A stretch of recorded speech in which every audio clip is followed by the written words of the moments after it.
નમસ્કાર વિદ્યાર્થી મિત્રો, આજના વિડીયો લેક્ચરની અંદર આપણે ધોરણ 12 સાયન્સ ફિઝિક્સ ચેપ્ટર નંબર 9 જે છે એમાં અરીસાના કોન્સેપ્ટ પર આધારિત MCQ જે છે સોલ્વ કરવાના છીએ. અત્યાર સુધીના વિડીયો લેક્ચરની અંદર આપણે અંતર્ગોળ અને બહિર્ગોળ અરીસા વિશેના દરેક કોન્સેપ્ટની વાત કરી છે. આ લેક્ચરમાં આપણે એના પર આધારિત MCQ જે છે સોલ્વ કરવાના છીએ. ખાસ જૂના વિડીયો જે છે એ તમે ન જોયા હોય તો એ પહેલાં જોઈ લેજો, એના સૂત્રો જોઈ લેજો, તો જ પ્રશ્ન જે છે એમાં વધારે સમજણ પડશે. ચાલો, પહેલો પ્રશ્ન જે છે કે અરીસા સામે 38 ડિગ્રીના ખૂણે કોઈ એક પ્રકાશનું કિરણ આપાત થાય છે તો પરાવર્તિત અને લંબ કિરણ એટલે કે લંબ વચ્ચેનો ખૂણો. ચાલો, અહીંયા સમતલ અરીસાની વાત છે. અહીંયા રકમમાં લખ્યું છે કે અરીસા સાથે સમતલ અરીસો સમજવાનો છે અને સમતલ અરીસા સાથે 38ના ખૂણે એટલે ધારો કે આ અરીસા પર કોઈ કિરણ આપાત થયું, એનો અરીસા સાથે ખૂણો જે છે એ 30 ડિગ્રીનો બને છે. હવે ખૂણાઓ વ્યાખ્યાયિત કરવા માટે આપણે જે આ કિરણ આપાત થયું છે એ બિંદુએ આપણે લંબ દોરીએ, એટલે આ દોરેલો લંબ છે, બરોબર. હવે જેટલા ખૂણે કિરણ આપાત થાય એટલા જ ખૂણે પરાવર્તન પામે. લંબ સાથેનો આપાત કિરણનો જે ખૂણો છે એ આપાત કોણ કહેવાય, અને એવી જ રીતે લંબ સાથેનો પરાવર્તિત કિરણનો જે ખૂણો છે પરાવર્તન કોણ કહેવાય. તો આ બંને જે છે સરખા, આ ખૂણો અને આ ખૂણો બંને સરખા હશે. હવે આપણે આ મેળવવાનો છે ખૂણો, આ આપણને આપેલો છે, અને સોરી એ આપણને કેટલો આપેલો છે 30 ડિગ્રી નહીં પણ 38 ડિગ્રી. તો મારે આ ખૂણો જોતો હોય તો અહીંયા આપણને ડાયરેક્ટ ખ્યાલ આવે કે આ ખૂણો આખો 90 નો થાય, બરોબર છે. તો 90 માંથી 38 જે છે આપણે બાદ કરી એટલે કેટલું આવશે 2 અને 8 માંથી 5 એટલે 52 ડિગ્રી આવશે. તો આપાત કોણ જે છે કેટલો થશે 52 ડિગ્રી. તો પરાવર્તન કોણ પણ કેટલો થશે 52 ડિગ્રી. અને આપણે એ જ મેળવવાનું હતું, લંબ અને પરાવર્તિત કિરણ વચ્ચેનો ખૂણો જે કેટલો થશે 52 ડિગ્રી. સિમ્પલ પ્રશ્ન હતો. ચાલો, એની પછીનો પ્રશ્ન આપણે જોઈએ તો એ છે સમતલ અરીસા પર 30ના ખૂણે કોઈ કિરણ આપાત થયા બાદ તે ખાલી જગ્યા જેટલું વિચલન અનુભવે. હવે આમાં જુઓ, અરીસા સાથે એવું નથી કીધું, બરાબર. શબ્દ ખાસ જે છે એ સમજવાના. આની પહેલાના પ્રશ્નમાં શું કીધું હતું, અરીસા સાથે 38 ડિગ્રીનો ખૂણો, પણ અહીંયા ખાલી એમ કીધું છે કે અરીસા પર 30 ડિગ્રીના ખૂણે, એટલે આ ખૂણો આપાત કિરણનો લંબ સાથેનો ખૂણો હોય. એટલે અહીંયા કિરણ જે છે આપણે આપાત કરીએ અને આ કિરણ પરાવર્તિત થયું, તો અહીંયા સપાટીને આપણે લંબ દોરીએ તો 30 ડિગ્રી જે છે એ ખૂણે આપાત થાય છે. આપાત કિરણ જે છે 30 ડિગ્રીના ખૂણે આપાત થાય છે, ખ્યાલ આવે છે. અને આ પરાવર્તિત કિરણ છે, આ ખૂણો જે છે એ પણ કેટલો થશે 30. આપાત કોણ અને પરાવર્તન કોણ જે છે એ સરખા હોય, આપણને ખ્યાલ છે. હવે આપણને પૂછ્યું છે કે વિચલન કેટલું થાય, બરાબર. શું પૂછ્યું છે, કેટલું વિચલન. હવે ધ્યાનથી સમજો કે જો અરીસો ન હોત સામે તો આ કિરણ જે છે આવી રીતે સીધે સીધું વયું જાય, એટલે આ જે છે એ મૂળ દિશા છે, બરોબર. શું પૂછ્યું છે આપણને, વિચલન. વિચલન કોને કહેવાય, મૂળ દિશા અને પરાવર્તિત કિરણ જે છે એની વચ્ચેનો જે ખૂણો છે એ વિચલન કોણ થાય. કે જો અરીસો ન હોત તો આપણું આ જે આપાત કિરણ છે એ સીધે સીધું જાત, પણ અરીસાના લીધે એ કિરણ અથડાઈને અહીંયા આવે છે, એટલે આપણે આ ખૂણો જે છે એ મેળવવાનો છે આખો. ખ્યાલ આવે છે. હવે સમજો, આ ખૂણો 30 છે તો આ કેટલો થાય 60 થાય કે નહીં. આ 30 છે તો આ કેટલો થશે 60 થશે. સેમ એવી રીતે અહીંયા સામસામેના ખૂણા સરખા હોય તો આ પણ 30 થાય. હવે આ 30 હોય તો આ બાકી રહ્યો એ કેટલો થાય 60. હવે મારે મેળવવાનું છે મૂળ દિશા અને પરાવર્તિત કિરણ જે છે એની વચ્ચેનો ખૂણો. તો મૂળ દિશા આ છે, આ આપણું પરાવર્તિત કિરણ છે, એટલે આ એનું ટોટલ વિચલન બતાવે. તો 60 વત્તા 60 એટલે વિચલન કેટલું થશે 120 ડિગ્રી. તો અહીંયા કેટલું વિચલન અનુભવે 120 ડિગ્રીનું. ક્લિયર. ચાલ, એની પછીનો પ્રશ્ન આપણે જોઈએ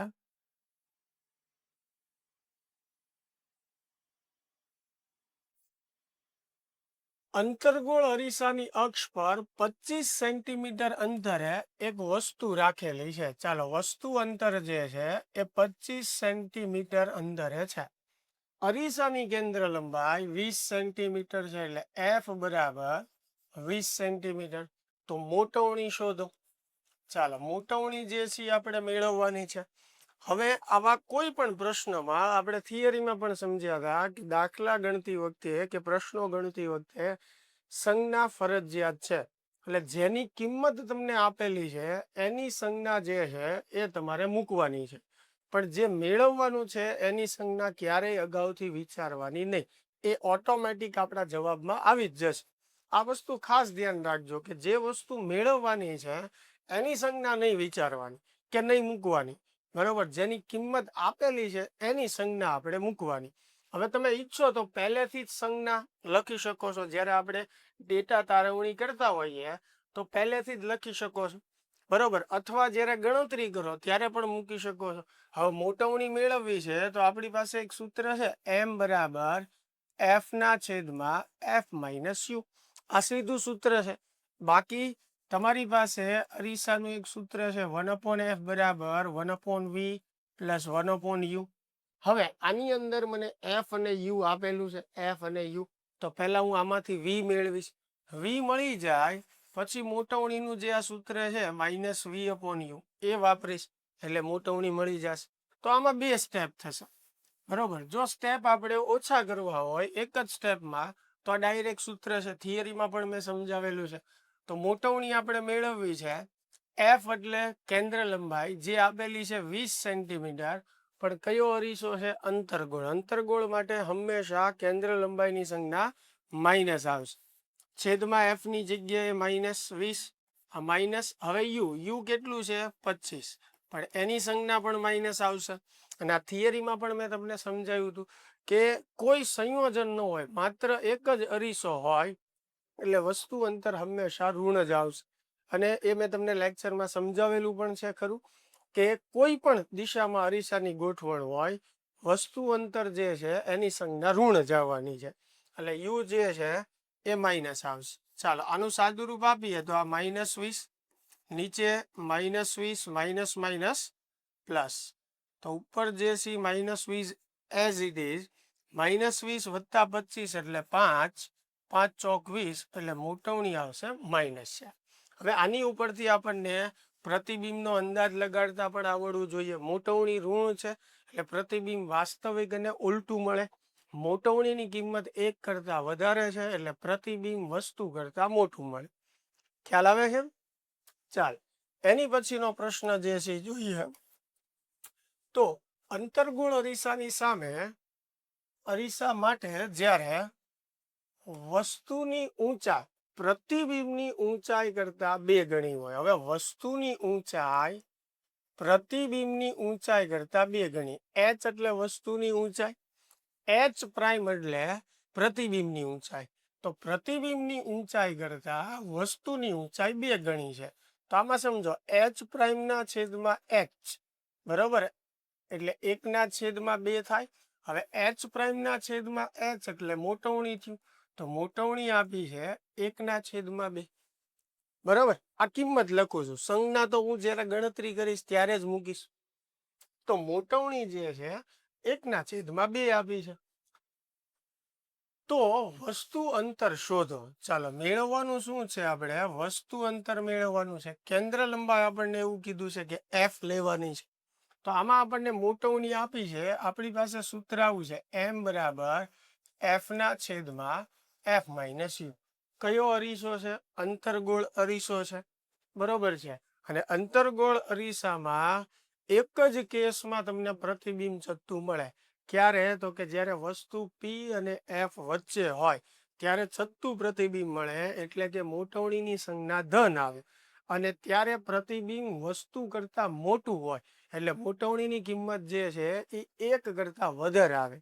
પણ આ કેસમાં તમે જુઓ, ભલે જાજુ ન ખબર પડે પણ આપણને એ તો ખબર પડે કે એ કેસ તો નથી જ તે. કારણ કે અહીંયા પ્રતિબિંબ નાનું આપ્યું છે. અને બાકી બધા કેસમાં મોટવણી અંતર્ગોળ અરીસા માટે કેવી હોય? ઋણ હોય. વાસ્તવિક અને ઉલટું પ્રતિબિંબ મળે એટલે. તો અહીંયા મોટવણીની સંજ્ઞા જે છે એ માઇનસ આપણે મૂકવી પડશે.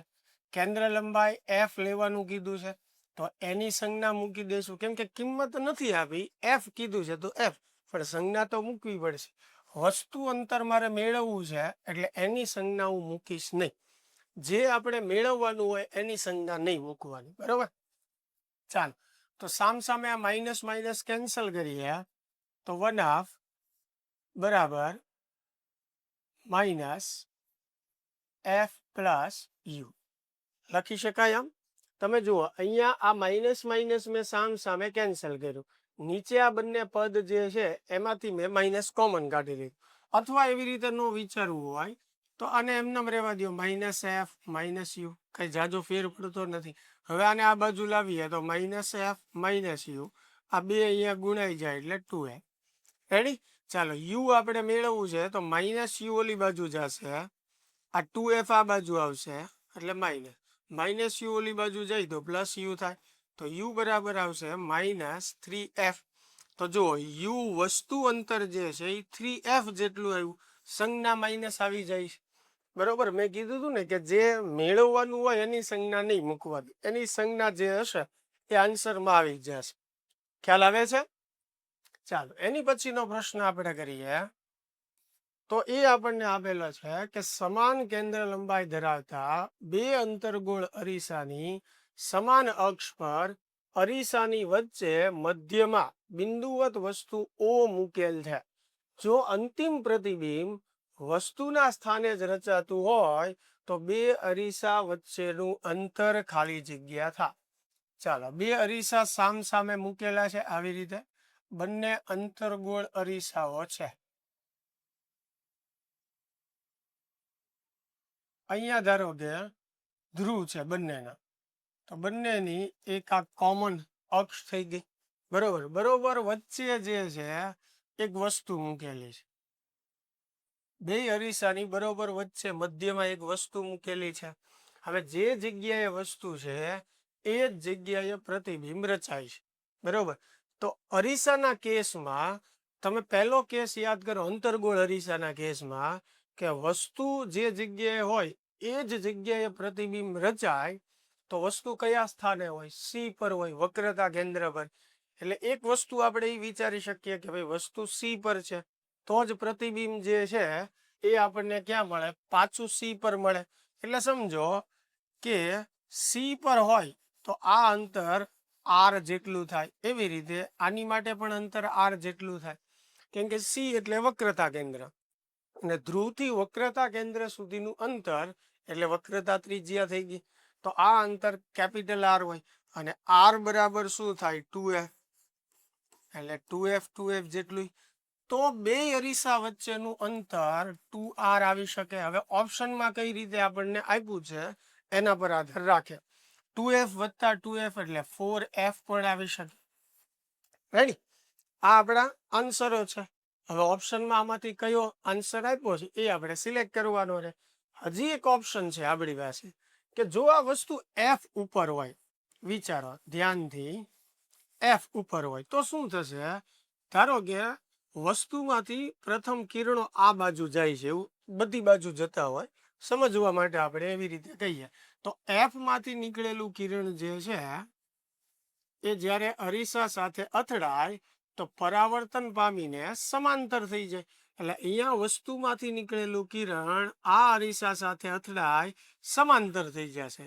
એટલે આ અરીસા પર સમાંતર કિરણ આબાદ થયું.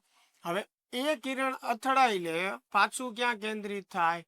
એફ ઉપર કેન્દ્રિત થાય, કેમ કે સમાંતર કિરણ પરાવર્તન પામીને એફ ઉપર આવે. તો આનું કિરણ એફ પર આવ્યું, આમાંથી એફ માંથી કિરણ નીકળ્યું હતું. વાત સમજાય છે? તો એવી શક્યતા છે કે વસ્તુ જે છે અરીસાથી એફ જેટલા અંતરે હોય તો આપણો જવાબ એફ વત્તા એફ એટલે 2f આવી શકે. બરોબર છે. હવે એફ ની જગ્યાએ હું r/2 પણ મૂકી શકું તો 2 કેન્સલ થાય, તો આપણો એક આન્સર આર પણ આવી શકે. એટલે આ 4 આન્સર શક્ય છે અહીંયા આ ગોઠવણ માટે. આમાંથી ઓપ્શનમાં આપણને આવો કોઈ પ્રશ્ન જો પૂછાય તો ઓપ્શનમાં કયો આપેલો છે જવાબ એ આપણે પસંદ કરવાનો રહે. ક્લિયર? ચાલ આગળ વધીએ.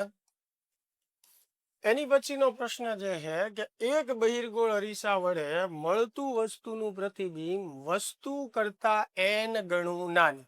હવે વસ્તુ કરતા n ગણું નાનું એટલે મોટવણી 1/n થાય. જો અરીસાની કેન્દ્ર લંબાઈ f હોય તો વસ્તુ અંતર શોધો. ચાલો વસ્તુ અંતર શોધવા માટે ફરી પાછું મોટવણીનું સૂત્ર m બરાબર f/f-u. હવે m એટલે મોટવણી, બહિર્ગોળ અરીસો છે. બહિર્ગોળ અરીસામાં હંમેશા આભાસી અને ચત્તુ પ્રતિબિંબ મળે એટલે મોટવણીની સંજ્ઞા ધન જ આવે. પછી બહિર્ગોળ માટે કેન્દ્ર લંબાઈની સંજ્ઞા પણ ધન આવે એટલે f જ રહેશે. અને વસ્તુ અંતર મેળવવાનું છે એટલે એની સંજ્ઞા આપણે મૂકશું નહીં. ચાલો તો હવે આને આ બાજુ લાવીએ એટલે f-u અને આ બાજુ ગુણી નાખીએ એટલે nf. રેડી? ચાલો હવે જે છે આ -u જે છે આ બાજુ, f ને આ બાજુ જવા દઈએ તો nf -f. તો -u બરાબર બંનેમાંથી f કોમન કાઢીએ આપણે તો n-1 ઇન્ટુ f વધશે તો u બરાબર થશે -n-1 ઇન્ટુ f. ચાલો તો વસ્તુ અંતરનું મૂલ્ય કેટલું કહેવાય? n-1 ઇન્ટુ f કહેવાય. ઋણ જે છે એ વસ્તુ અંતરની સંજ્ઞા છે. બરોબર, જો તમે અગાઉથી સંજ્ઞા ઋણ મૂકી દીધી હોય તો અહીંયા નહીં આવે. પણ આપણે આ જ પેટર્ન ફોલો કરવાની જેથી કરીને કોઈ ભૂલ ન પડે. બરોબર, કે જે વસ્તુ મેળવવાની છે એની સંજ્ઞા મૂકવાની જ નહીં એટલે ક્યારેય તકલીફ નહીં પડે. ચાલો આગળ વધીએ. એની પછીનો પ્રશ્ન જે છે કે 3 સેન્ટીમીટર બાજુવાળા તારનું ચોરસ ગૂંચળું અંતર્ગોળ અરીસાની સામે તેનાથી 25 સેન્ટીમીટર દૂર એવી રીતે મૂકેલું છે. હવે જો અરીસાથી 25 સેન્ટીમીટર દૂર ગૂંચળું મૂકેલું છે એટલે વસ્તુ અંતર 25 સેન્ટીમીટર થશે.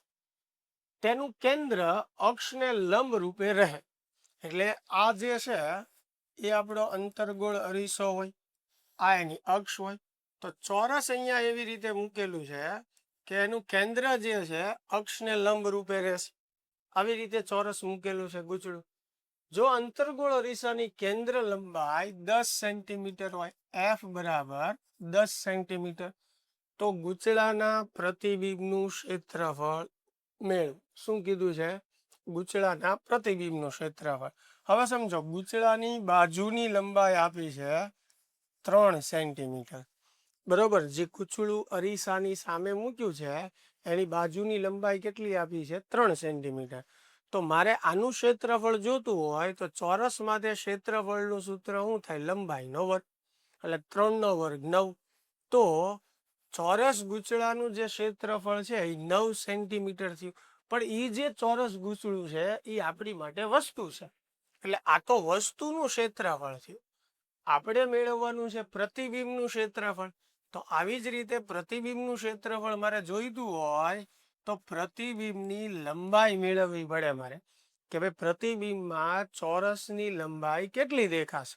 બરોબર, એ મેળવવા માટે પહેલા આપણે શું કરશું? મોટવણી મેળવશું. મોટવણીનું સૂત્ર છે આપણી પાસે m બરાબર f/f-u.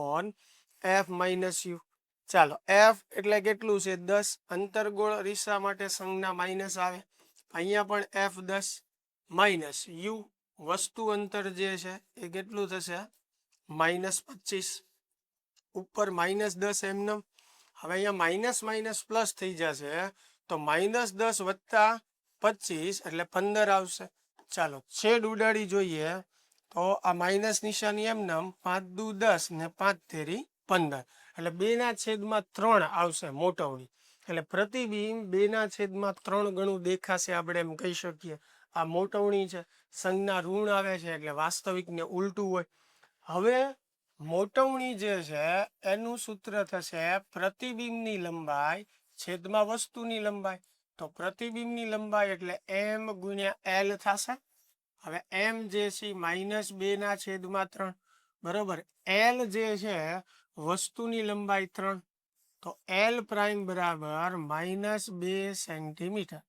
ચાલો પ્રતિબિંબ જે છે એમાં ચોરસની લંબાઈ કેટલી દેખાશે? 2 સેન્ટીમીટર. ઋણ તો એની સંજ્ઞા છે, ઉલટું પ્રતિબિંબ મળે છે એટલે. તો તો હવે મારે એનું પ્રતિબિંબનું ક્ષેત્રફળ જોતું હોય તો પ્રતિબિંબની જે લંબાઈ છે એ લેવાની, અને ચોરસ માટે સૂત્ર શું થાય? લંબાઈનો વર્ગ. તો અહીંયા 2 નો આપણે વર્ગ કરશું તો જવાબ આવશે 4 સેન્ટીમીટર સ્ક્વેર. એટલે આ પ્રતિબિંબનું ક્ષેત્રફળ થઈ. ક્લિયર?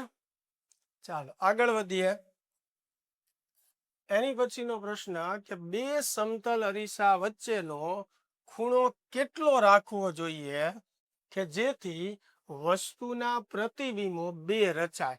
એટલે પ્રતિબિંબની સંખ્યા આપણને 2 આપી છે, એની માટે ખૂણો કેટલો હોવો જોઈએ? તો સમતલ અરીસા માટે પ્રતિબિંબની સંખ્યા માટેનું આ સૂત્ર છે આપણી પાસે. અહીંયા n એટલે પ્રતિબિંબની સંખ્યા, 360 થીટા ગોતવાનું છે, -1. ચાલો -1 આ બાજુ આવે તો પ્લસ થઈ જાય, એટલે 3 બરાબર 360 ના છેદમાં થીટા. તો થીટા બરાબર 360 ના છેદમાં 3. તો 12 તેરી 36 એટલે 120 ડિગ્રી આવશે. લ્યો, આ બંને અરીસા વચ્ચેનો ખૂણો મળી ગયો આપણને. ક્લિયર? એની પછીનો પ્રશ્ન જે છે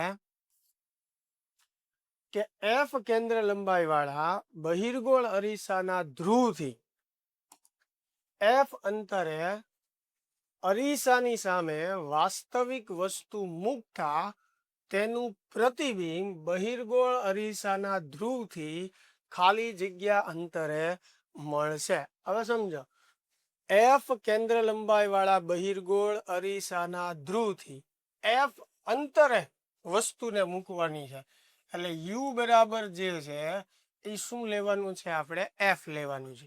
અને બહિર્ગોળ અરીસાની વાત છે, ખાસ ધ્યાન રાખજો. બરાબર, અંતરગોળના કેસમાં તમે F ઉપર વસ્તુ મૂકો તો પ્રતિબિંબ અનંત અંતરે મળે. આ બહિર્ગોળની વાત છે. બહિર્ગોળ અરીસામાં તમે અનંત અંતર સિવાય વસ્તુને કોઈ પણ જગ્યાએ મૂકો, પ્રતિબિંબ તમને P અને F ની વચ્ચે મળે, અરીસાની પાછળ મળે. આ ફિક્સ છે બહિર્ગોળ અરીસા માટે. તો વસ્તુ અંતર F લેવાનું કીધું છે, એની કેન્દ્ર લંબાઈ જે છે એ પણ આપણને F જ આપી છે. તો પ્રતિબિંબ ક્યાં મળશે? એટલે V ગોતવાનું છે. તો આપણી પાસે આવું સૂત્ર છે અરીસાનું, 1/f બરાબર 1/v પ્લસ 1/u. હવે મારે જોઈએ છીએ V, તો V ને સૂત્રનો કરતા બનાવવાનો આપણે પ્રયત્ન કરીએ. એટલે 1/u આ બાજુ આવશે, એટલે માઇનસ થઈ જશે. મેં ડાયરેક્ટ પણ તમને સૂત્રો આપેલા જ છે કે ડાયરેક્ટ આપણે V નું સૂત્ર લખવું હોય તો શું લખી શકીએ. હવે આમાંથી તમે V ને સૂત્રનો કરતા બનાવો, બરોબર છે, તો શું થશે? u - f uf, એટલે uf ના છેદમાં u - f થશે. ચાલો, u એટલે વસ્તુ અંતર, વસ્તુ અંતરની સંજ્ઞા જે છે એ માઇનસ આવશે. f એટલે કેન્દ્ર લંબાઈ, બરોબર, તો કેન્દ્ર લંબાઈ બહિર્ગોળ અરીસા માટે સંજ્ઞા ધન આવે. ફરી પાછું નીચે u એટલે -f, અહીંયા -f જે છે એઝ ઇટ ઇઝ. બરોબર, ચાલો, તો ઉપર જે છે -f નો વર્ગ, હવે નીચે જે છે -2f થશે. એક f કેન્સલ થાય, માઇનસ માઇનસ કેન્સલ થાય, તો પ્રતિબિંબ અંતર જે છે એ કેટલું આવશે? f/2 જેટલું આવશે. ક્લિયર થાય છે? સમજાય છે? બરોબર, પાક્કું? ચાલ આગળ વધીએ આપણે. એની પછીનો પ્રશ્ન જે છે, અંતર્ગોળ અરીસા દ્વારા મળતું સાચું પ્રતિબિંબ વસ્તુ કરતા 4 ગણું મોટું છે. હવે જુઓ, સાચું પ્રતિબિંબ એટલે વાસ્તવિક, અને વાસ્તવિક પ્રતિબિંબ ઉલટું હોય, એટલે મોટવણી કેટલી આપી છે? 4 ગણું છે, પણ એની સંજ્ઞા માઇનસ આવશે, ઉલટું છે એટલે. જો કે વસ્તુને અરીસાથી 3 સેન્ટીમીટર દૂર ખસેડવામાં આવે. હવે ધ્યાનથી સમજજો કે આ આપણો અરીસો છે, અહીંયા આપણે વસ્તુ રાખેલી છે, અને ધારો કે આ વસ્તુ અંતર જે છે u છે, તો પહેલા કેસમાં મોટવણી જે છે એ 4 ગણી મળે છે. હવે વસ્તુને 3 સેન્ટીમીટર દૂર ખસેડવું, એટલે ધારો કે આ 3 સેન્ટીમીટર થયું, અરીસાથી દૂર લઈ જવાનું, તો હવે વસ્તુ અંતર જે છે એ u + 3 થશે કે નહીં? પહેલા અહીંયા વસ્તુ હતી તો વસ્તુ અંતર કેટલું હતું? u જેટલું. હવે વસ્તુને મેં દૂર ખસેડી, કેટલી દૂર ખસેડી? 3 સેન્ટીમીટર, એટલે અહીંયાથી આ 3 સેન્ટીમીટર અંતર.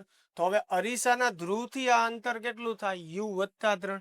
એટલે જ્યારે વસ્તુ અંતર યુ છે ત્યારે મોટવણી 4 છે, બરોબર છે. અને જ્યારે વસ્તુ અંતર યુ વત્તા 3 છે ત્યારે મોટવણી જે છે એ 3 છે, બરોબર. તો અરીસાની કેન્દ્ર લંબાઈ શોધો. ચાલો મેળવવાનું શું છે આપણે? એફ કેન્દ્ર લંબાઈ. હવે આપણી પાસે મોટવણીનું આવું સૂત્ર છે, એમ બરાબર એફ છેદમાં એફ માઇનસ યુ, બરોબર. ચાલો તો મોટવણી જે છે એની સંજ્ઞા માઇનસ આવશે, કેમ કે સાચું પ્રતિબિંબ મળે છે એટલે ઉલટું હોય. તો અહીંયા પહેલા કેસ માટે અહીંયા જે છે -4, પછી એફ જે છે અંતર્ગોળ અરીસો છે એટલે કેન્દ્ર લંબાઈ જે છે એની સંજ્ઞા માઇનસ આવશે. અહીંયા પણ જે છે માઇનસ આવશે. હવે તમે જુઓ, કેન્દ્ર લંબાઈ મેળવવાની કીધી છે. તમે મેં આની પહેલા જે પદ્ધતિ કીધી કે જેની કિંમત આપણે મેળવવાની છે એની સંજ્ઞા નહીં મૂકવાની. હવે આખા દાખલામાં બધી કિંમત આપણને આપેલી છે એટલે હું બધી સંજ્ઞા મૂકી દઉં છું. પણ તમે એ પદ્ધતિ ફોલો કરો કે ભાઈ એફ આપણે મેળવવાનું છે તો એફ ની સંજ્ઞા નહીં મૂકીએ તો પણ આન્સર આવી જ જવાનો છે, બરોબર. જો પહેલેથી તમે એફ ની સંજ્ઞા નહીં મૂકો તો તમારે જે જવાબ આવશે એમાં ઋણ સંજ્ઞા જે છે એ આવવાની જ છે, કારણ કે પહેલેથી આપણે સંજ્ઞા મૂકી નથી. પણ હું અહીંયા પહેલેથી સંજ્ઞા મૂકી દઉં છું એટલે મારો જે આન્સર આવશે એ પ્લસ આવશે, બરોબર. ચાલો તો એફ જે છે માઇનસ એફ. અહીંયા પણ હવે વસ્તુ અંતર જે છે એની સંજ્ઞા પણ ઋણ આવશે એટલે માઇનસ યુ. પહેલા કેસમાં વસ્તુ અંતર કેટલું છે? માઇનસ યુ છે, તો અહીંયા મેં માઇનસ યુ મૂક્યું. શું થશે? તો કે -4 બરાબર માઇનસ એફ છેદમાં માઇનસ એફ વત્તા યુ. રેડી? ચાલો હવે જે છે અને આ બાજુ આપણે લઈ લઈએ તો માઇનસ એફ વત્તા યુ. આ પદને ઉપર લઈએ, આ પદને નીચે, એટલે માઇનસ એફ ના છેદમાં -4. તો માઇનસ માઇનસ જે છે એ કેન્સલ થઈ જશે. આ બાજુ યુ જે છે એને સૂત્રનો કરતા બનાવવું, અહીંયા માઇનસ માઇનસ કેન્સલ એટલે એફ ના છેદમાં 4. માઇનસ એફ ઓલી બાજુ જશે તો પ્લસ એફ. હવે લસા લઈ લો 4, તો 4f વત્તા એફ એટલે 5f છેદમાં 4. આ સમીકરણ 1. આમાંથી મેં વસ્તુ અંતરને સૂત્રનો કરતા બનાવ્યો. મારે જોઈએ છે એ કેન્દ્ર લંબાઈ, પણ હજી તો આપણે પહેલા કેસનો જ ઉપયોગ કર્યો છે. હવે બીજા કેસનો ઉપયોગ કરીએ તો એમાં મોટવણી જે છે કેટલી છે? 3, પણ સંજ્ઞા પ્રમાણે -3 આવશે. આ સૂત્ર ધ્યાનમાં રાખવાનું છે. એટલે અહીંયા મોટવણીની જગ્યાએ -3, પછી કેન્દ્ર લંબાઈ -f છેદમાં -f પછી માઇનસ. હવે વસ્તુ અંતર જે છે બીજા કેસમાં કેટલું થાય? યુ વત્તા 3 થાય કે ને બીજા કેસમાં, પણ વસ્તુ અંતરની સંજ્ઞા પણ ઋણ આવશે તો અહીંયા પણ સંજ્ઞા માઇનસ મૂકી આપે. રેડી? ચાલો તો આ -3 બરાબર -f છેદમાં -f. હવે અહીંયા માઇનસ માઇનસ પ્લસ થશે એટલે યુ વત્તા 3. ખ્યાલ આવે છે? ચાલો હવે જે છે આ કૌંસને આપણે અહીંયા લઈ લઈએ તો આ -3 આ બધા સાથે ગુણાઈ જશે કે નહીં? મારે મેળવવાનું છે એફ, એટલે એફ ને સૂત્રનો કરતા બનાવવાનો છે. એટલે અહીંયાથી તમને જેમ સાદુરૂપ સરળ લાગે એવી રીતે તમે આપી શકો છો. મૂળ એ ધ્યાનમાં રાખવાનું કે એફ ને આપણે સૂત્રનો કરતા બનાવવાનું. તો આ પદને જ્યારે અહીંયા લેશું તો આની સાથે ગુણાશે એટલે 3f થશે. પછી -3 ગુણ્યા યુ એટલે -3u, -3 ગુણ્યા +3 એટલે -9 બરાબર -f. બરાબર. હવે એફ વાળા પદ એક બાજુ લઈ લઈએ, -f આ બાજુ આવે તો +f થઈ જાય. આ બંને પદ ઓલી બાજુ જશે તો પ્લસ થઈ જશે. આ બંને ઓલી બાજુ પદ ગયા. ચાલો તો અહીંયા 4f થયું, અહીંયા 3. યુ ની કિંમત મૂકો, આપણે યુ મેળવી રાખેલું છે, કેટલું છે? 5f ના છેદમાં 4 વત્તા 9. ચાલો તો 4f બરાબર અહીંયા 4 તમે લસા લ્યો, 5 તેરી 15f. હવે આ 4 અહીંયા ગુણાય, બરોબર છે, એટલે 9 ચોક 36, બરોબર. એના છેદમાં જે છે 4. રેડી? ચાલો, આમ તો લસા ન લીધું હોત તો ચાલે, પણ હવે લઈ લીધું છે તો આપણે કોઈ ફેરફાર કરતા નથી. 4 જે છે એ લસા લીધા એટલે 36. બરોબર. હવે આ 4 જે છે એને આ બાજુ ગુણી નાખું તો ચોકે ચોકે 16f. બરોબર. અહીંયા 4 ગુણાઈ ગયા એટલે 16f બરાબર 15f વત્તા 36. હવે 15f આ બાજુ આવે તો 16f માંથી 15f કાઢો, 1f વધે, બરાબર થશે 36. તો આમાં જુઓ સંજ્ઞા આવી નહીં, ઋણ નો આવી સંજ્ઞા. હવે ઘણાને પ્રશ્ન થાય, સાહેબ અંતરગોળ અરીસો છે તો એની માટે કેન્દ્ર લંબાઈની સંજ્ઞા તો માઇનસ આવવી જોઈએ. તો માઇનસ જ આવવી જોઈએ, એટલે જ આપણે પહેલેથી માઇનસ મૂકી દીધું છે, એટલે અહીંયા માઇનસ આવ્યું નથી. પણ જો તમે અહીંયા માઇનસ નહીં મૂકો તો છેલ્લે આન્સરમાં માઇનસ આવી જશે. ખ્યાલ આવે છે? સમજાણો આખો પ્રશ્ન? ચાલો આગળ વધીએ. એની પછી જે છે 22મો પ્રશ્ન કે બહિર્ગોળ અરીસાથી 20 સેન્ટીમીટર દૂર એક મીણબત્તી મૂકેલી છે. ચાલો, આ આપણો એક બહિર્ગોળ અરીસો છે, આ એની અક્ષ. અહીંયા જે છે એ આપણે એક મીણબત્તી મૂકેલી છે. કેટલા અંતરે મૂકેલી છે? 20 સેન્ટીમીટર અંતરે.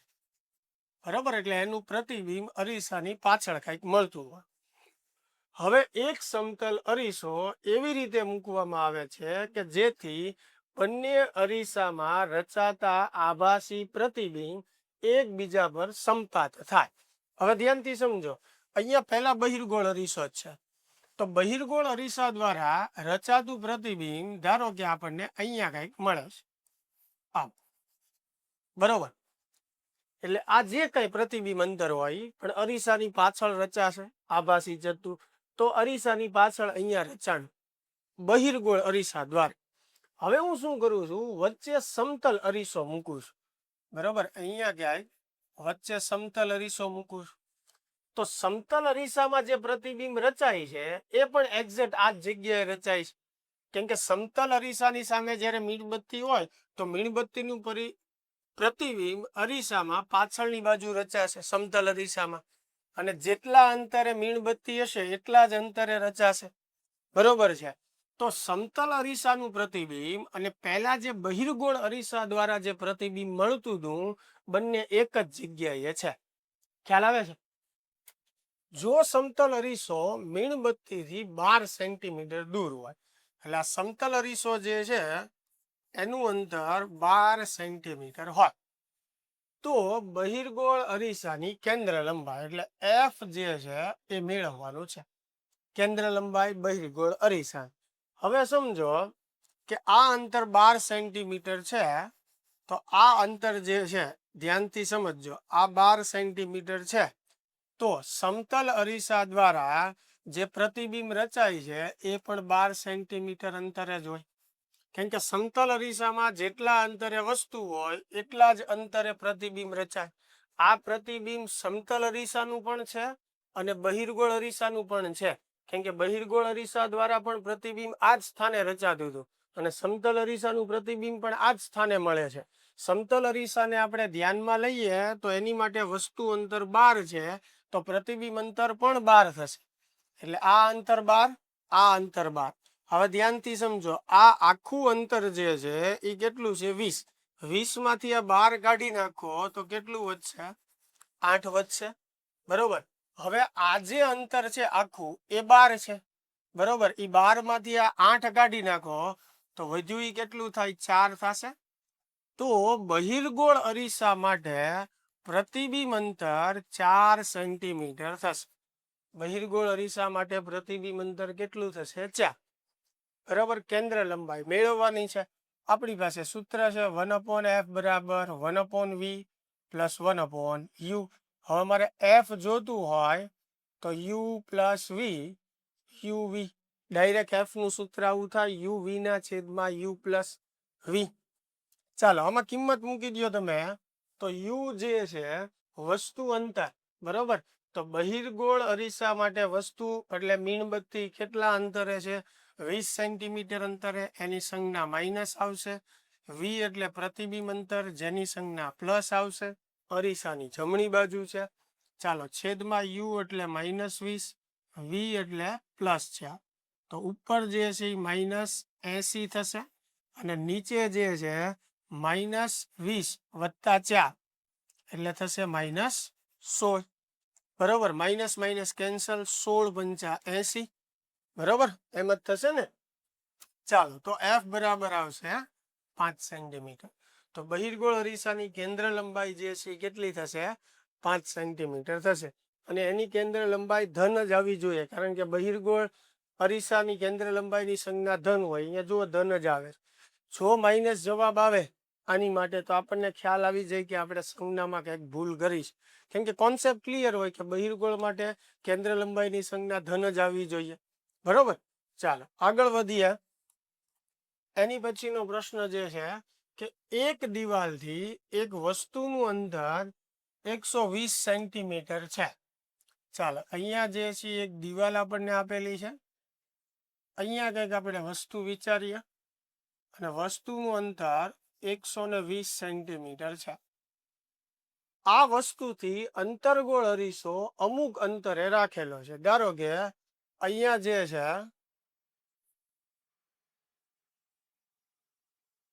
અંતર્ગોળ અરીસો રાખેલો છે વસ્તુની સામે, એટલે આ આપણો અંતર્ગોળ અરીસો છે.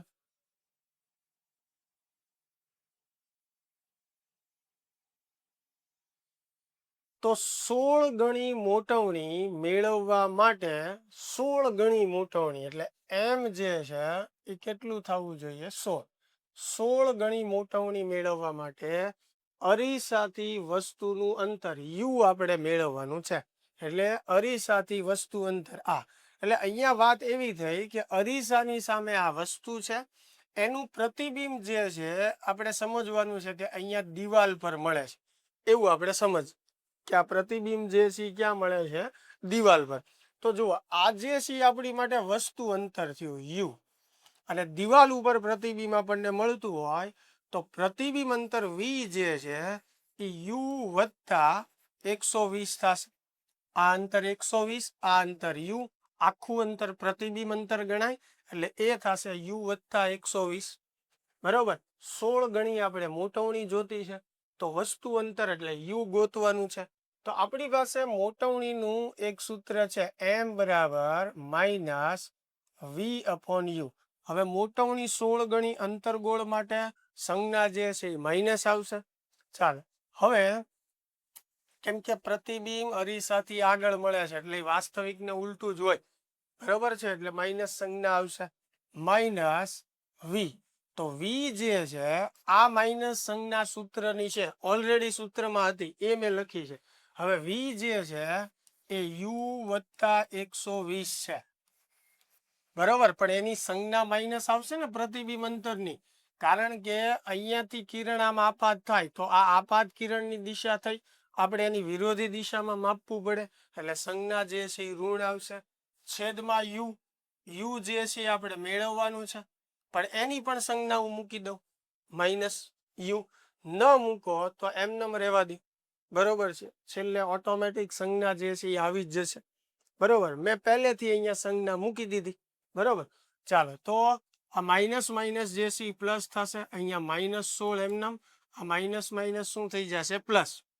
બરોબર, અથવા તમારે ઈ પેટર્ન સમજવી હોય તો અહીંયા સમજો કે યુ જે છે એ મારે મેળવવાનું છે, તો એની સંજ્ઞા હું મૂકતો નથી. ચાલો એમને રાખો, કેમ કે અગાઉ મેં કીધું હતું જે મેળવવાનું હોય એની સંજ્ઞા નહીં મૂકવાની. તો આપણે એ પેટર્ન પ્રમાણે જઈએ. વી મારી પાસે છે તો વી ની સંજ્ઞા મેં મૂકી દીધી. તો માઇનસ માઇનસ જે છે એ પ્લસ થશે, એટલે યુ વત્તા 120 એના છેદમાં યુ. બરોબર, અહીંયા માઇનસ માઇનસ પ્લસ થઈ ગયું, આ માઇનસ એમનો. હવે આ યુ જે છે ને આ બાજુ ગુણીએ તો -16 યુ બરાબર થશે યુ પ્લસ 120. હવે આ યુ આ બાજુ આવશે તો માઇનસ થશે, તો -16 યુ માઇનસ યુ બરાબર 120. રેડી? તો -16 -1 એટલે -17 યુ બરાબર 120. તો યુ બરાબર -120 ના છેદમાં 17. હવે આનો ભાગાકાર કરી નાખો, એ તમારો જવાબ. હવે મેં અહીંયા સંજ્ઞા નથી મૂકી એટલે ઓટોમેટિક આપણા આન્સરમાં માઇનસ સંજ્ઞા આવી જશે. જો મેં માઇનસ સંજ્ઞા પહેલેથી મૂકી દીધી હોત તો જવાબ આ જ આવે સંજ્ઞા પ્લસ રહે, બરાબર. 120 ભાગ્યા 17 કરી નાખજો. ચાલો, ખ્યાલ આવે છે? આગળ વધીએ. એની પછીનો પ્રશ્ન કે 10 સેન્ટીમીટર લંબાઈની એક ટ્યુબલાઇટને, ચાલો ટ્યુબલાઇટ આપણી માટે વસ્તુ છે અને એની લંબાઈ જે છે આપણને 10 સેન્ટીમીટર આપેલી છે. 50 સેન્ટીમીટર વ્યાસવાળા સિલ્વર બોલ. હવે જો સિલ્વર બોલ હોય તો અંદર ચાંદીનો ઢોળ ચડાવેલો હોય, આવી રીતે, એટલે બહારની સપાટી પરાવર્તક બને.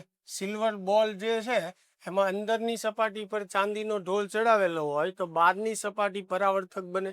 એટલે આ બહારની જે સપાટી છે એ બહિર્ગોળ અરીસા તરીકે વર્તે. એટલે સિલ્વર બોલને આપણે બહિર્ગોળ અરીસો ગણવાનો છે. બોલની અક્ષ પર અક્ષને લંબ રૂપે મૂકવામાં આવી છે. જો ટ્યુબલાઇટને બોલમાં જોવામાં આવે, એટલે આ જે બોલ છે એ આપણો બહિર્ગોળ અરીસો જ છે. એની સામે જે છે અહીંયા ઓબ્જેક્ટ એટલે કે આપણી ટ્યુબલાઇટ જે છે એ મૂકેલી છે, બરાબર. ટ્યુબલાઇટની લંબાઈ 10 સેન્ટીમીટર છે. બોલ જે છે એનો વ્યાસ 50 સેન્ટીમીટર છે, એટલે એની ત્રિજ્યા કેટલી થાય? 25 સેન્ટીમીટર. અને કેન્દ્ર લંબાઈ એનું પણ અડધું થાય, એટલે કે 12.5 સેન્ટીમીટર, બરાબર. વ્યાસનું અડધું એટલે ત્રિજ્યા, ત્રિજ્યાનું અડધું કરો એટલે કેન્દ્ર લંબાઈ મળે. જો ટ્યુબલાઇટને બોલમાં જોવામાં આવે તો તેની લંબાઈ કેટલી હશે? બરાબર. એટલે પ્રતિબિંબની લંબાઈ જે છે એ આપણે મેળવવાની છે. ટ્યુબલાઇટનું બોલથી અંતર, આ ટ્યુબલાઇટ અને આ આપણો બોલ થી અંતર 75 સેન્ટીમીટર છે, એટલે યુ બરાબર 75 સેન્ટીમીટર. ચાલો, તો મોટવણી મેળવવા માટે આપણે સૂત્ર વાપરીએ, એમ બરાબર F upon F minus you. Ready? ચાલો, હવે એફ જે છે કેન્દ્ર લંબાઈ બહિર્ગોળ માટે ધન આવે, નીચે પણ એફ એટલે ધન 12.5 માઇનસ. હવે યુ એટલે વસ્તુ અંતરની સંજ્ઞા જે છે માઇનસ આવશે. રેડી? ચાલ, તો અહીંયા થશે 12.5. હવે જે છે અહીંયા માઇનસ માઇનસ પ્લસ થશે, એટલે 75 વત્તા 12.5, 5 7, બરોબર. 7 ને 8 ને 1 9, એટલે 97.5 થશે. નીચે અહીંયા માઇનસ માઇનસ પ્લસ એટલે બેનો સરવાળો એટલે 97.5. ચાલો, હવે આને મેળવવા માટે કેલ્સીની જરૂર પડશે. ચાલો, હું લઈ લઉં છું કેલ્સી, તમે લઈને ન બેઠા હોય તો લઈ લેજો અને ગણતરી કરો કેટલું આવે છે. ચાલો, ગણ્યું જોઈ કેટલું આવે છે. તો 12.5 એને ભાંગ્યા આપણે કરીએ 97.5, એટલે એ આવશે 0.128. રેડી? હવે મોટવણી જે છે એનું સૂત્ર પ્રતિબિંબની લંબાઈ છેદમાં વસ્તુની લંબાઈ. આપણે પ્રતિબિંબની લંબાઈ જોતી છે એટલે એમ ગુણ્યા એલ થશે. એમ જે છે 0.128, એલ જે છે કેટલું છે 10, તો એ થશે 1.28 સેન્ટીમીટર. રેડી? લ્યો, આ પ્રતિબિંબની લંબાઈ એટલે કે ટ્યુબ લાઇટની લંબાઈ આપણને મળી ગઈ. ક્લિયર? ચાલો, આગળ વધીએ. એની પછીનો પ્રશ્ન કે એક બિંદુવત વસ્તુને અંતર્ગોળ અરીસાની અક્ષ પર મુખ્ય કેન્દ્રથી 60 સેન્ટીમીટર અંતરે મૂકેલી છે. વસ્તુને ક્યાં મૂકેલી છે? 60 સેન્ટીમીટર અંતરે. જો પ્રતિબિંબ વસ્તુના સ્થાને જ રચાય તો અરીસાની કેન્દ્ર લંબાઈ શોધો. હવે થોડું વિચારો તો આમાં ગણતરી કરવાની જરૂર નથી. વસ્તુ જે જગ્યાએ હોય એ જ જગ્યાએ પ્રતિબિંબ ક્યારે મળે? અંતર્ગોળના કેસમાં, તો કે વસ્તુ સી પર હોય તો. હવે જો વસ્તુ સી પર હોય તો સી સુધીના અંતરને વક્રતા ત્રિજ્યા કહેવાય. એટલે આર જે છે એ 60 આપણને આપેલું. જો વસ્તુને 60 સેન્ટીમીટર અંતરે મૂકેલી છે, જે જગ્યાએ વસ્તુ છે એ જ જગ્યાએ પ્રતિબિંબ મળે છે, બરોબર છે. તો વસ્તુ સી ઉપર મૂકેલી હોય તો એ અંતર કેટલું થયું? વક્રતા ત્રિજ્યા જેટલું થયું, અને એ થશે 60 સેન્ટીમીટર. હવે કેન્દ્ર લંબાઈ એટલે ત્રિજ્યા કરતા અડધું, તો 30 સેન્ટીમીટર થશે. પણ ઓપ્શનમાં ધ્યાન રાખવાનું, સંજ્ઞા સહિત જવાબ આપ્યો હોય તો અંતર્ગોળ અરીસો છે તો એની કેન્દ્ર લંબાઈની સંજ્ઞા માઇનસ આવે. એટલે ઓપ્શનની અંદર આપણને +30 અને -30 બે આપ્યા હોય તો આપણે -30 પસંદ કરવાનું રહે. એટલે ખાસ આ ચેપ્ટરના પ્રશ્નોમાં ધ્યાન રાખવાનું, જવાબ પસંદ કરતી વખતે પણ સંજ્ઞા સહિત જવાબ પસંદ કરવા. જો 4 ઓપ્શનમાં મને ક્યાંય સંજ્ઞા ન આપી હોય, 4 ફક્ત મૂલ્ય જ આપ્યા હોય તો 30 હું પસંદ કરું એ સાચું છે.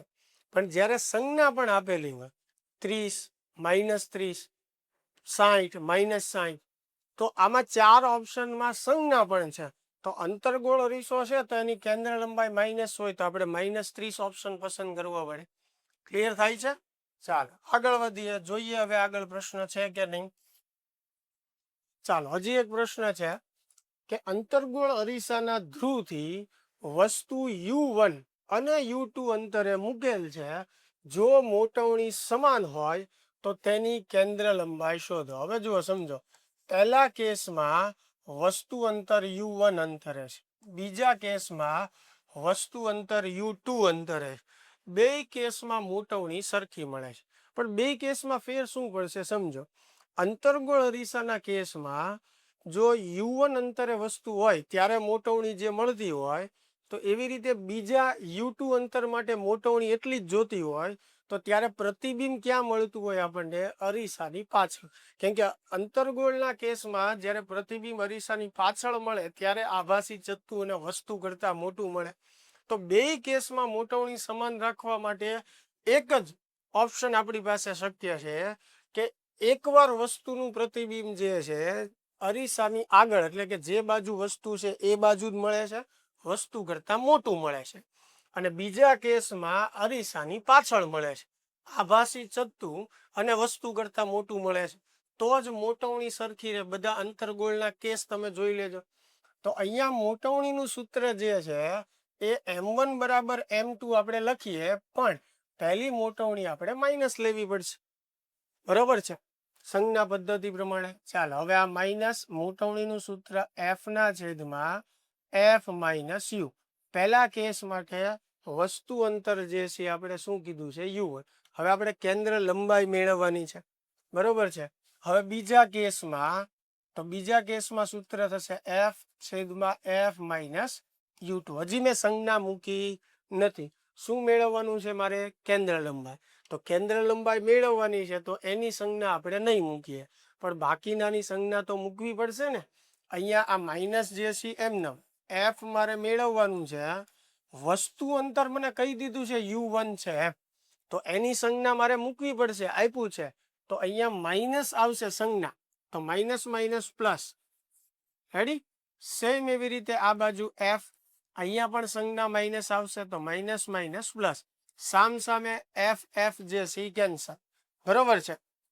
હવે જુઓ, આ કૌંસને આપણે આ બાજુ લઈએ -F + U2 અને આ કૌંસને આ બાજુ લઈએ F + U1. કૌંસ ખોલી નાખો. -F - U2 બરાબર F + U1. શું મેળવવાનું છે આપણે? F મેળવવાનું છે. બરોબર. તો F જે છે ને આ બાજુ લઈએ તો -F - F. બરાબર. આ બાજુ -F તો છે જ તે, આ બાજુ આવશે એટલે માઇનસ. હવે -U2 ને ઓલી બાજુ જવા દઈએ એટલે પ્લસ થાય. તો શું થશે? U1 + U2. તો -F - F એટલે -2F બરાબર U1 + U2. તો F બરાબર શું થશે? આ બે ને છેદમાં જવા દઈએ તો U1 + U2 / 2. થોડુંક ગોઠવીને લખીએ તો F બરાબર -U1 + U2 / 2. લ્યો, તો અંતર્ગોળ અરીસો છે એટલે કેન્દ્ર લંબાઈની સંજ્ઞા ઋણ આવે તો ઋણ સંજ્ઞા સહિત આપણો જવાબ આવી જાય છે. ક્લિયર થાય છે? ચાલો તો મિત્રો, આ આપણે અંતર્ગોળ અને બહિર્ગોળ અરીસાના કોન્સેપ્ટ પર આધારિત પ્રશ્નો હતા. આશા છે કે વ્યવસ્થિત સમજણ હશે અને તમને પ્રેક્ટિસ માટે પણ ઘણા હેલ્પફુલ થશે. ચાલો મળીએ તો નેક્સ્ટ વિડીયોમાં.